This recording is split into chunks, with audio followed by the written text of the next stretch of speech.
The 19th of September, 1935, 9:45 p.m. The corner of 142nd Street and Lenox Avenue. The air smelled of stale beer, exhaust fumes, and the expensive perfume of white women who came uptown to look at the animals in the zoo. The neon sign of the Cotton Club buzzed overhead, casting a sickly red glow onto the wet pavement. It was the aristocrat of Harlem, they called it, a place where the jazz was hot, the gin was cold, and the faces in the crowd were whiter than a lily in a funeral parlor. Ellsworth Bumpy Johnson stepped out of his black Packard. He adjusted his cufflinks. Gold, heavy. He straightened his tie silk. Imported. He was 30 years old, sharp as a razor blade, and he walked with that glide, that lethal, silent grace that made men step aside and women hold their breath. Tonight, he wasn't just a gangster. He was a businessman, an invitee, a king walking into his own castle. He walked up the velvet rope, flanked by two of his boys, fierce-looking cats who kept their hands deep in their coat pockets. The music spilled out from inside, Cab Calloway's orchestra hitting a high note that rattled the windows. Bumpy smiled. He liked the music. It was the only thing in this joint that actually belonged to Harlem. He reached the heavy oak doors. Standing there was a doorman, big Irish kid, shoulders like a linebacker, face like a clenched fist. The kid looked at Bumpy's suit. He looked at the shoes that cost more than the doorman made in 6 months. Then he looked at Bumpy's face, and he didn't move. Bumpy pulled a card from his pocket. "Table for Johnson, Mr. Madden is expecting me." The doorman didn't take the card. He just spat on the ground, missing Bumpy's shoe by an inch. He crossed his arms and looked down his nose, a sneer twisting his face into something ugly. "Ticket don't matter, boy," the doorman grunted, his voice loud enough to turn heads on the sidewalk. "We don't serve your kind in here. Staff entrance is around back. You want to deliver a package, you go to the alley." The silence that followed was louder than the traffic on Lenox Avenue. Bumpy's bodyguards stiffened. Their hands started to come out of their pockets. The metal of a snub, nosed .38, clicked against a button. All Bumpy had to do was nod, just a twitch of the chin, and that doorman would be bleeding out on the velvet rope before the next trumpet blast. It was a life-or-death decision, hanging in the air like smoke. Bumpy looked at the doorman. He looked at the white patrons filing past him, averting their eyes, clutching their pearls, pretending they didn't see the King of Harlem being treated like a stray dog. Bumpy felt the rage. It was a cold, hard knot in his chest, but he didn't nod. He didn't signal the hit. He smiled, a cold, terrifying smile that didn't reach his eyes. "The alley," Bumpy repeated softly. "All right, I'll remember that." He turned around, signaled his men to stand down, and walked back to the car. He didn't kill the man. He didn't burn the building down. Not yet, because Bumpy Johnson knew something the doorman didn't. You don't kill a parasite by swatting it, you starve it. But to understand why Bumpy walked away that night, you have to understand what the Cotton Club really was. It wasn't just a nightclub. It was a plantation. See, in 1935, Harlem was the cultural capital of Black America. But the money was flowing out like water from a burst pipe. The Cotton Club was owned by Oni Madden, a white mobster with connections to the political machine downtown. The club enforced a strict whites-only policy for the customers, but the entertainment, the waiters, the dancers, all black. The rule was simple. If you were black, you could sweat there, you could sing there, you could serve drinks there, but you couldn't sit there. They sold Harlem culture to white tourists at a premium markup, and not a dime of that profit stayed in the community. It was extraction, pure and simple. Bumpy Johnson wasn't just insulted as a man. He was insulted as a mathematician. He saw the numbers, he saw the flow of cash, and he realized that shooting a doorman was small time. It was emotional. It was messy. If he wanted to hurt them, really hurt them, he had to hit them in the only place a gangster like Oni Madden had any feeling. His wallet. Bumpy didn't go home that night. He went to the headquarters of the numbers queen herself, Stephanie St. Clair Queenie. She was sitting in her parlor, smoking a long cigarette, surrounded by ledgers. When Bumpy told her what happened, She didn't scream. She didn't call for guns. She poured him a drink. "So," Queenie said, her voice like gravel wrapped in velvet, "Madden thinks he can disrespect us in our own living room? You want to send boys to break the windows?" "No," Bumpy said, leaning forward, the glass of scotch untouched in his hand. "Broken windows, they can fix. Insurance pays for glass. I want to break the system, Queenie. I want to make it so expensive for them to be racist that they beg us to come in. That takes organization, Bumpy. That takes a coalition. You can't just strong-arm this. You need the church, you need the unions, you need the people." "I'll get them," Bumpy said. "I'll get them all." And he did. The next morning, Bumpy Johnson, a man known for cracking skulls, was sitting in the office of Adam Clayton Powell Sr., one of the most powerful religious leaders in New York, a gangster and a preacher, sitting across a mahogany desk. "You want me to preach a sermon, Mr. Johnson?" Powell asked, eyeing Bumpy skeptically. "I want you to preach a boycott," Bumpy replied. "But not just a boycott. I need moral cover. I'm going to squeeze the Cotton Club, Reverend. I'm going to squeeze them until they can't breathe. And when they cry about it, I need you to be the voice telling the papers that God is on our side." Powell leaned back, a small smile playing on his lips. "The Lord works in mysterious ways, Mr. Johnson, even through imperfect vessels." With the church secured, Bumpy went to the unions. He met with the backstage hands, the kitchen staff, the musicians. He didn't threaten them. He offered them protection. He offered them a future. "Listen to me," Bumpy told a room full of tired waiters in a basement on 135th Street. "You drop a tray tonight, accidentally. You spill the soup on the senator's wife. Whoops, you forget the ice.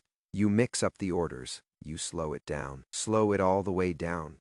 If they fire you, I cover your wages until you find work. If they touch you, they answer to me." The war began on a Tuesday. It wasn't a war of bullets. It was a war of friction. It started with the supplies. The Cotton Club needed fresh produce, prime steaks, and top-shelf liquor delivered daily. But suddenly, the delivery truck started having problems. A truck driver from the Bronx pulled up to 142nd Street, hauling crates of champagne. He was blocked by a sedan parked sideways in the middle of the road. Bumpy Johnson was leaning against the hood, peeling an apple with a switchblade. The driver stuck his head out. "Hey, move the car, buddy. I got a delivery for Madden." Bumpy didn't look up from the apple. "Road's closed, friend. Construction? You gonna have to back it up.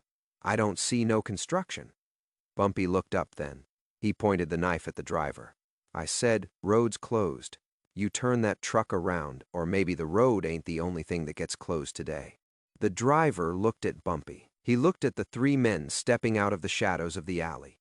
He put the truck in reverse. That night, the Cotton Club ran out of champagne by 10 p.m. The white patrons were not happy.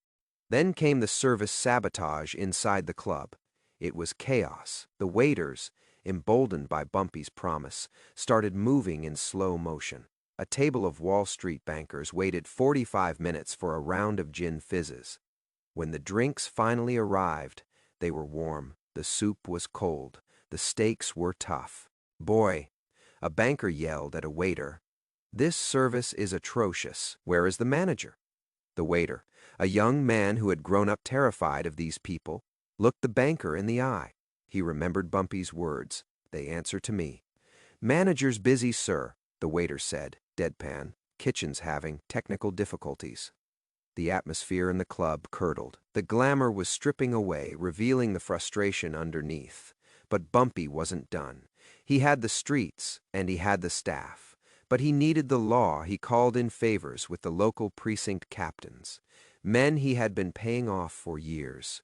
Usually, he paid them to look the other way. This time, he paid them to look closely, very closely. Friday night, peak hours, the club was packed. Duke Ellington was on stage, sweating under the lights. Suddenly, the house lights came up. The music died. The side doors burst open, and in marched the fire marshal, followed by 6 uniformed officers. "Cut the music!" The marshal shouted. Everyone remained seated. We have a report of severe fire code violations. We need to inspect the wiring behind the stage and the kitchen ventilation and the exits." The patrons groaned. The inspection took 2 hours. They tore the place apart. They checked every liquor bottle for tax stamps. They checked the health code rating in the kitchen. They found violations. Violations that Bumpy had tipped them off to, or violations that simply appeared because a few dollars changed hands. Fines were issued. The club was shut down for the rest of the night. Patrons demanded refunds. The aristocrat of Harlem was looking more like a cheap dive. Only Madden was losing his mind. He was a gangster, a killer, a man who had survived the beer wars, but he couldn't shoot a fire inspection.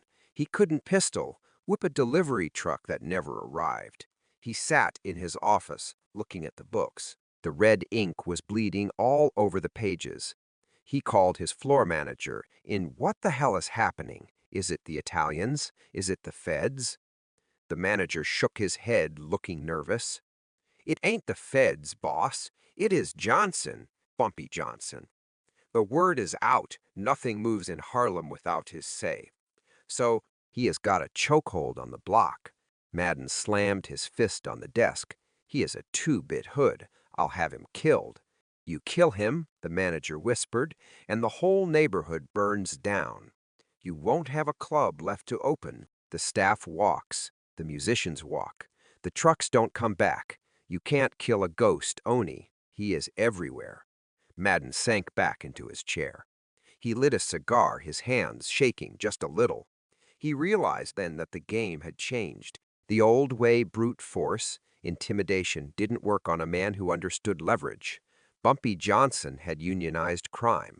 He had weaponized the very neighborhood Madden was trying to exploit. The surrender didn't happen with a white flag. It happened with a phone call. Madden called a meeting, not at the club, but at a neutral location, a quiet steakhouse downtown. Bumpy walked in alone. No bodyguards this time. He didn't need them. He had the leverage. Madden looked tired. He poured 2 drinks. He slid one across the table to Bumpy. "You are costing me a fortune, Johnson," Madden said. "Discrimination is an expensive hobby, Mr. Madden," Bumpy replied, taking a sip. "I am just helping you balance the books. What do you want? A cut. You want a percentage of the door." Bumpy set the glass down. "I don't want your money. I make my own money. I want the door." "The door, the policy," Bumpy said. "It ends tonight. If a black man has the money to buy your champagne, he sits at the table. If a black woman wants to see the show, she walks through the front door, not the alley." "The front door," Madden laughed, a dry, humorless sound. "You know what that will do to my clientele.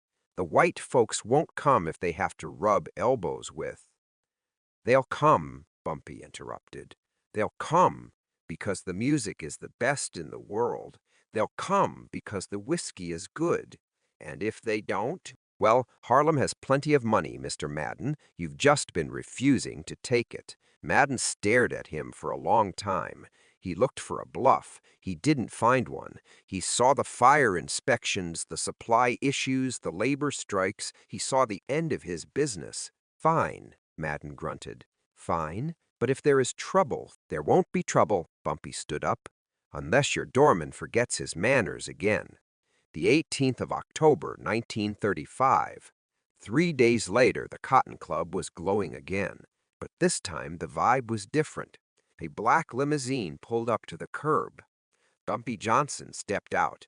But he wasn't alone. He was with a group. Doctors, lawyers, professionals from Sugar Hill, men and women dressed in furs and tuxedos that put the downtown crowd to shame. They walked up the velvet rope.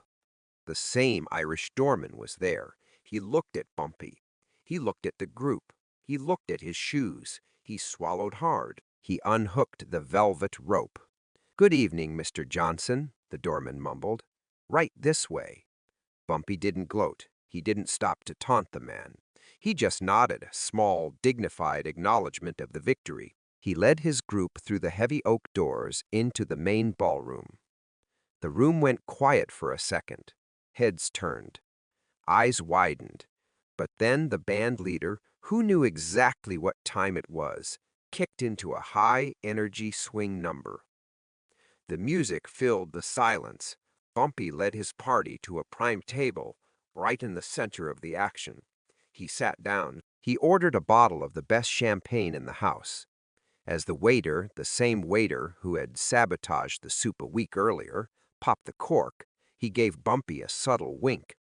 Bumpy leaned back in his chair watching the room. He saw black and white patrons in the same space, the walls of segregation breached not by a protest march, but by a masterclass in economic warfare.